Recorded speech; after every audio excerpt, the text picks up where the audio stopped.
भगवान श्री कृष्ण भन्नुहुन्छ, जीवनको सबैभन्दा ठूलो सत्य यही हो कि जुन मानिसले हरेक परिस्थितिमा आफूलाई सम्हाल्न सिक्छ उसलाई कुनै पनि कठिनाइले धेरै समयसम्म पराजित गर्न सक्दैन।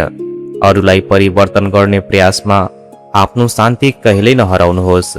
संसार आफ्नै स्वभाव अनुसार चल्छ र मानिस आफ्नो कर्मबाट चिनिन्छ। जो व्यक्ति हरेक कुरामा तुरन्तै प्रतिक्रिया दिन्छ उसले आफ्नो मनको शान्ति गुमाउँछ। तर सही समयमा मौन रहन जान्ने व्यक्ति नै वास्तवमा भित्रबाट सबैभन्दा शक्तिशाली हुन्छ। याद राख्नुहोस्, सम्मान मागेर पाइँदैन, सम्मान आफ्नो व्यवहार र आचरणबाट कमाउनु पर्छ। जसलाई तपाईको राम्रोपनको मूल्य थाहा छैन उनीहरूको पछि आफ्नो अमूल्य समय खेर नफाल्नुहोस्। जीवनमा कहिलेकाहीँ यस्ता बाटाहरू पनि आउँछन् जहाँ साथ दिने हातहरू छुट्छन्, तर त्यही बाटोले तपाईलाई आफ्नै भित्र लुकेको शक्तिसँग परिचित गराउँछ। कसैको व्यवहारका कारण आफ्नो संस्कार नबदल्नुहोस्, किनकि हिलोले सधैँ कमललाई पोहोर बनाउन सक्दैन। यदि मन शान्त छ भने सानो झुपडी पनि महल जस्तै लाग्छ, तर यदि मन अशान्त छ भने ठूलो महल पनि जेल जस्तै लाग्छ। त्यसैले अरूको सफलतासँग कहिल्यै ईर्ष्या नगर्नुहोस्, किनकि हरेक मुस्कुराएको अनुहार पछाडि संघर्षको एउटा लामो कथा लुकेको हुन्छ। जीवनको सबैभन्दा ठूलो सम्पत्ति पैसा मात्र होइन, साँचो सम्बन्ध, राम्रो स्वास्थ्य र सन्तुष्ट मन नै जीवनको वास्तविक धन हुन्। जो व्यक्ति हरेक दिन केही नयाँ सिक्छ उनी वास्तवमा अगाडि बढिरहेको हुन्छ। अरूका गल्ती गर्नुभन्दा पहिले आफ्ना कमजोरीहरू पहिचान गर्नुहोस्, किनकि जसले आफूलाई जित्न सक्छ उसले संसारका धेरै चुनौतीहरूलाई पनि जित्न सक्छ। समय सधैँ परिवर्तन भइरहन्छ, त्यसैले राम्रो समयमा अहंकार नगर्नुहोस् र खराब समयमा निराश नहुनुहोस्। आज तपाईको साथ छोडिरहेका मानिसहरूले भोलि तपाईको सफलताको उदाहरण दिन सक्छन्। त्यसैले मानिसहरूको कुरामा होइन, आफ्नो लक्ष्यमा ध्यान दिनुहोस्। हरेक ठक्कर तपाईलाई गिराउनका लागि आएको हुँदैन, कतिपय ठक्करले तपाईलाई सही बाटो देखाउन पनि आएको हुन्छ। कठिनाइ त्यही मानिसको जीवनमा आउँछ जसलाई ईश्वरले अझ अगाडि बढ्न योग्य ठान्नुहुन्छ। त्यसैले समस्या देखेर नडराउनुहोस्, त्यसले आफ्नो धैर्यको परीक्षा सम्झनुहोस्। जीवन पाउनु भएको छ भने यसको एउटा उद्देश्य बनाउनुहोस्। केवल सास फेर्दै समय बिताउनु मात्र जीवन होइन। जीवनको एउटा तितो सत्य के हो भने मानिसलाई झुटो प्रशंसा सुनेर बिग्रन मन पर्छ, तर साँचो आलोचना सुनेर आफूलाई सुधार्न मन पर्दैन। त्यसैले प्रशंसा सुन्दा मात्र खुसी नहुनुहोस्, कहिलेकाहीँ आलोचनामा लुकेको सत्य पनि बुझ्ने प्रयास गर्नुहोस्। जिन्दगीमा यस्तो समय पनि आउँछ जब सबै कुरा ठिक हुँदा हुँदै पनि मानिस मुस्कुराउन बिर्सिन्छ। त्यसैले आफ्ना भावनाहरू त्यही ठाउँमा व्यक्त गर्नुहोस् जहाँ तिनको कदर हुन्छ, किनकि तपाईको आँखाबाट झरेको आँसु पनि कतिपय मानिसलाई केवल पानी जस्तै लाग्न सक्छ। यो संसारमा सबै मानिस सधैँ आफ्नो हुँदैन, कतिपय सम्बन्ध स्वार्थले जोडिएका हुन्छन्। खराब समय कहिल्यै सोधेर आउँदैन, जब समयले परीक्षा लिन्छ उसले जीवनका धेरै दिशाबाट चुनौती ल्याउँछ। तर याद राख्नुहोस्, हरेक दुखी मानिस तपाईलाई रोइरहेको अवस्थामा भेटिँदैन। कतिपय मानिसहरू आफ्नो मुस्कान भित्र गहिरो पीडा लुकाएर बाँचिरहेका हुन्छन्। जीवनको केही लडाई आफै लड्नुपर्छ, किनकि धेरै मानिसहरूले केवल शान्तत्व नदिन सक्छ, साथ दिन सक्दैन। त्यसैले जब समय मिल्छ आफ्ना मानिसहरूसँग मन खोलेर कुरा गर्नुहोस्। धेरै मौन भएका सम्बन्धहरू लामो समयसम्म जीवित रहन सक्दैन। मुस्कुराउँदै पीडा सहन सिकेपछि मानिसहरूले तपाईले पीडा नै हुँदैन भन्ने सोच्न सक्छन्। त्यसैले आफ्नो मनलाई पनि बुझ्नुहोस्, आफ्नो भावनाको पनि सम्मान गर्नुहोस्। आफ्नो खुट्टाको प्रयोग अगाडि बढ्नका लागि गर्नुहोस्, अरूको बाटो रोक्नका लागि होइन। मानिसका इच्छाहरू कहिल्यै पूर्ण रूपमा समाप्त हुँदैन। जीवनको अन्तिम क्षणसम्म पनि मानिस केही न केही चाहिरहन्छ। जसको अहंकार कम हुन्छ उसको वास्तविक महत्व धेरै हुन्छ। त्यसैले रिसाउने तरिका पनि परिवर्तन गर्नुहोस्। हरेक कुरामा झगडा गर्नुभन्दा कहिलेकाहीँ हल्का मुस्कान नै सबैभन्दा राम्रो उत्तर हुन्छ। यदि यी श्री कृष्णका विचारहरूले तपाईको मन छोएका छन् भने हाम्रो च्यानललाई सब्स्क्राइब गरेर हामीसँग जोडिनुहोस्। अब फेरि अगाडि बढौं। हाम्रो उदासी सबै बुझ्न सक्दैन, किनकि हामी धेरै पटक मानिसहरूसँग भेट्दा आफ्नो दुःख लुकाएर पहिले नै मुस्कुराइदिन्छौँ।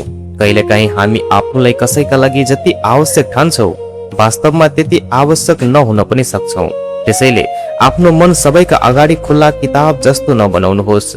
जीवनको कठिनाई सहन सिक्नुहोस्, किनकि जुन बिरुवा सधैँ छायामा हुर्किन्छ ऊ घामको सामना गर्न कमजोर हुन सक्छ। त्यसैले कठिन समयदेखि भाग्नुको सट्टा त्यसबाट बलियो बन्न सिक्नुहोस्। कुनै मानिसलाई बोल्ने तरिका थाहा छैन भने आवश्यक परे आफ्नो सीमा स्पष्ट पार्नुहोस्, तर आफ्नो शान्ति गुमाएर कसैसँग विवाद नगर्नुहोस्।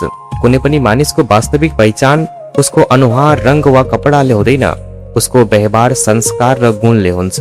समय राम्रो हुँदा संसारलाई थाहा हुन्छ तपाई कस्तो हुनुहुन्छ भनेर, तर समय खराब हुँदा तपाईलाई संसार कस्तो छ भन्ने थाहा हुन्छ। त्यसैले खराब समयले केवल समस्या नसम्झनुहोस्, यसलाई मानिस चिन्न र आफूलाई बुझ्न पाउने अवसर पनि सम्झनुहोस्।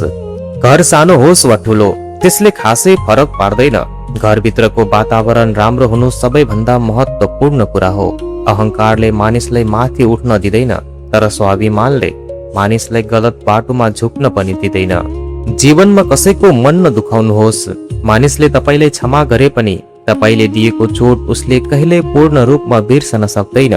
मानिसले जीवनमा धेरै कुरा बिर्सन सक्छ, तर विश्वासघातको पीडा बिर्सन निकै कठिन हुन्छ। जसले तपाईले बुझ्छ र आवश्यक पर्दा सही बाटो पनि देखाउँछ, त्यही वास्तवमा आफ्नो हो। बाँकी सबै केवल संसार हुन्। सम्बन्धहरू पनि किताब जस्तै हुन्छ, बनाउन वर्षौं लाग्न सक्छ, तर बिगाड्न एक क्षण मात्रै पर्याप्त हुन्छ। त्यसैले सम्बन्धलाई जोगाउनुहोस्, बुझ्नुहोस् र समय दिनुहोस्। कहिलेकाहीँ जीवनका केही तितो अनुभवहरूले नै भविष्यको जीवनलाई मिठो बनाउन सिकाउँछन्।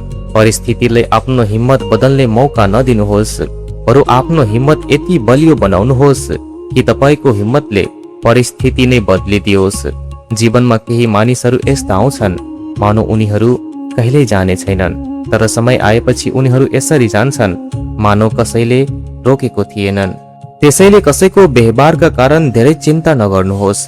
संसारमा धेरै मानिसहरू तपाईको सफलता भन्दा तपाईको कमजोरीमा ध्यान दिन सक्छ, तर तपाईले आफ्नो बाटो छोड्नु हुँदैन। विपरीत परिस्थिति आउँदा धेरै मानिसहरूको साहस टुट्छ, तर सफल मानिस त्यही हो जो कठिन समयमै पनि आफ्नो हिम्मत सम्हालेर अघि बढ्छ। त्यसैले समयमै जाग्नुहोस्, निद्राबाट मात्र होइन, अहंकारबाट पनि र आफ्नो सुतेको चेतनाबाट पनि। जीवनमा हरेक पीडा खराब कर्मकै परिणाम हुँदैन। कहिलेकाहीँ अत्यधिक राम्रो बन्न खोज्दा पनि मानिसले मूल्य चुकाउनु पर्छ, तर त्यही अनुभवले मानिसलाई अझ परिपक्व बनाउँछ। त्यसैले कठिन निर्णय लिनु परे पनि सत्य र सही बाटोबाट नहट्नुहोस्। कसैले आफूले मात्र सम्झिरहनु पर्छ भन्ने जबरजस्ती सम्बन्ध नचलाउनुहोस्। जसले तपाईको महत्त्व बुझ्छ उसले कारण बिना नै तपाईले सम्झनेछ। आज धेरै सम्बन्धहरू व्यापार जस्ता भएका छन्, प्रेम कम र स्वार्थ धेरै। त्यसैले अहंकारले टाउको नहलाउनुहोस्। कहिलेको आफ्नो र कति आफ्नो हो भन्ने कुरा समयले मात्र बताउँछ। आफ्नो खुसीको चाबी अरू कसैको हातमा नदिनुहोस्। जीवनले एउटा ठूलो पाठ सिकाएको छ, सबैको सम्बन्ध राख्नुहोस्, तर आफ्नो खुसी र भविष्यको आशा केवल अरूको व्यवहारमा निर्भर नराख्नुहोस्। मेहनत बिना केही प्राप्त हुँदैन। प्राकृतिकले चारालाई दाना त दिन्छ, तर उसको गुड भित्र राखिँदैन। त्यसैले आफ्नो भाग्यको प्रतीक्षा मात्र नगर्नुहोस्, आफ्नो कर्म र मेहनतमा विश्वास गर्नुहोस्। अन्तमा श्री कृष्णको एउटा कुरा सधैँ आफ्नो मनमा राख्नुहोस्। जीवनमा हरेक कुरा हाम्रो इच्छा अनुसार हुँदैन। केही मानिसहरू आउँछन्, केही मानिसहरू टाढा जान्छन्, केही सपना पूरा हुन्छन्, केही सपना अधुरो नै रहन्छ, तर यी सबैको बीचमा हामीले आफूलाई हराउनु हुँदैन। परिस्थिति जस्तो सुकै होस्, आफ्नो मनलाई शान्त राख्नुहोस्, कर्ममा विश्वास राख्नुहोस्, मेहनत गर्न नछोड्नुहोस् र परम आत्मा माथिको विश्वास कहिल्यै नत्याग्नुहोस्। याद राख्नुहोस्, जुन कुरा आज तपाईलाई पीडा दिइरहेको छ त्यही कुरा भोलि तपाईको सबैभन्दा ठूलो शक्ति बन्न सक्छ। त्यसैले अहिले जीवनमा कठिन समय चलिरहेको छ भने निराश नहुनुहोस्। यो समय पनि बितेर जानेछ। रात जतिसुकै लामो भए पनि बिहान अवश्य आउँछ। यदि श्री कृष्णका यी विचारहरूले तपाईको मन छोएको छन् भने भिडियो मन परेमा लाइक गर्नुहोस्, आफ्नो प्रियजनहरूसँग शेयर गर्नुहोस् र यस्तै आध्यात्मिक तथा जीवन परिवर्तन गर्ने विचारहरूका लागि हाम्रो च्यानललाई सब्स्क्राइब गर्नुहोस्। कमेन्टमा लेख्नुहोस्, श्री कृष्ण मेरो हात समातेर मलाई सही बाटो देखाउनुहोस्। सायद तपाईको यही एउटा विश्वासले तपाईको जीवनमा नयाँ आशाको सुरुवात गर्न सक्छ। अन्त्यमा एउटा कुरा सधैँ सम्झनुहोस्, मन शान्त राख्नुहोस्, कर्म राम्रो राख्नुहोस्, नियत सफा राख्नुहोस् र परम आत्मामाथि विश्वास राख्नुहोस्। किनकि जब मानिसको साथ छुट्छ तब पनि भगवानको साथ कहिल्यै छुट्दैन। जय श्री कृष्ण। राधे राधे।